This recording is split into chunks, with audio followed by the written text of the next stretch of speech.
کے قلب میں داخل ہی نہیں ہو سکتے، اور جس کا قلب معرفت الہی سے خالی ہو تو اس کی جہالت، اس کی نادانی اس کو چھوٹی چھوٹی تکلیف میں بھی اس کی زندگی کو حزن و ملال سے دوچار کر دیتا ہے۔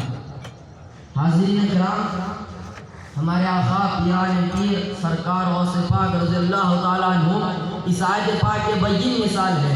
اللہ تعالیٰ نے آپ کو جو حیات طیبہ سے نوازا ہے وہ یقیناً لاجواب ہے۔ دین کے تمام امور کو طے کر کے، ولایت کے تمام مداری جبور کر کے، صالحین، شہداء اور صدیقین کے زمرے میں شامل ہوئے، اور پھر غوثیت کے اعلیٰ مقام پر فائز ہوئے۔ جہاں نظر اٹھا کر دیکھا تو کوئی آپ کے صف ولایت میں نظر نہیں آیا۔ ایسے اعلیٰ ولایت کے مقام پر فائز ہمارے آقا سرکار غوث پاک۔ آپ کی ایک اور خصوصیت یہ ہے کہ جہاں ہر ولی میں کسی نہ کسی نبی کی خوبی ہوتی ہے، تو ہمارے آقا سرکار غوث پاک رضی اللہ تعالیٰ عنہ کے ذات گرامی میں حضور اکرم صلی اللہ علیہ وسلم کے خوبیاں اور کمالات نظر آتے ہیں۔ آپ اپنے مقام و مرتبے کو بتاتے ہوئے ارشاد فرمائے ہیں وَكُلُّ وَلِيٍّ لَهُ قَدَمٌ وَإِنِّي عَلَىٰ قَدَمِ النَّبِيِّ بَدْرِ الْكَمَالِ۔ ہر ولی کسی نہ کسی نبی کے نقش قدم پر ہوتا ہے، اور میں نبی بدر الکمال حبیب رب ذوالجلال سرکار دو عالم صلی اللہ علیہ وسلم کے نقش قدم پر ہوں۔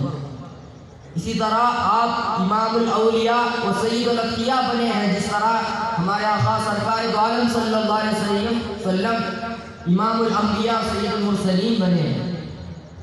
اور وَلَنُحْيِيَنَّهُ حَيَاةً طَيِّبَةً جو اللہ تعالیٰ کا وعدہ ہے، اس وعدے کے مطابق ایسی حیات طیبہ پائے ہیں کہ دونوں عالم میں معزز و ممتاز ہو گئے، اور اپنے ہر عزیز کو، قادری نسبت کے رکھنے والے ہر فرد کو بھی دو عالم میں معزز و ممتاز فرما دیا۔ حاضرین کرام، ہمارے دادا پیر حضرت نور المشائخ علیہ رحمت و رضوان اور ہمارے شیخ حضرت قطب المشائخ علیہ رحمت و رضوان کے صدقہ طفیل میں ہمیں قادری نسبت ملی ہے الحمدللہ۔ اب ہمارا کام یہ ہے اس قادری نسبت کو مضبوط و مستحکم کریں، خواہشات نفسانی کو چھوڑ کر، شیطانی سرکشی کو چھوڑ کر، اس مردار دنیا سے، اس دار فانی سے اپنا پیچھا چھوڑ کر، جس کا مہار میں برادر اکبر جانشین سلسلے نوریہ کنز المشائخ حفظ اللہ تعالیٰ کے ہاتھ میں ہے، اپنی جبین ٹیک کر فیضان قادری سے فیضیاب ہونے کی بھرپور کوشش کرنا۔ بزرگوں، ہم ذرا غور کرنا، ہم کس کے در پر جمع ہیں؟ ہم کیسے پیروں کے در سے وابستہ ہے؟ ہم ایسے پیروں کے در سے وابستہ ہے جن کے دروں پر حقیقی قادری نسبت بٹتا ہے، منہ بولی قادری نسبت نہیں۔ یہ ہماری خوش قسمتی ہے کہ اللہ تعالیٰ ہم کو ان کے دروں سے جوڑا ہے۔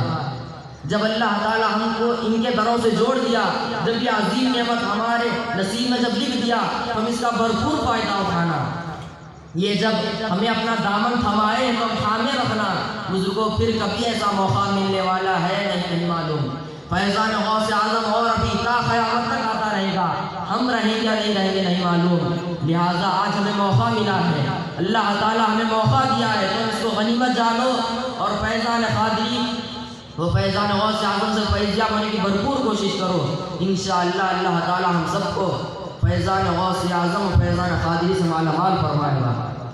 آخر اپنی تقریر کو ختم کرتے دعا کرتا ہوں کہ اللہ ہم جو کہہ رہے ہیں، سن رہے ہیں، اس کو صحیح جاننے، سیکھنے، سمجھنے، اس پر عمل کرنے کی توفیق عطا فرما۔ ہمارے شیخ حضرت نور المشائخ علیہ رحمت و رضوان کی قبر کو نور سے منور فرما۔ میرے ابا جان حضرت قطب المشائخ علیہ رحمت و رضوان کی قبر کو نور سے منور فرما۔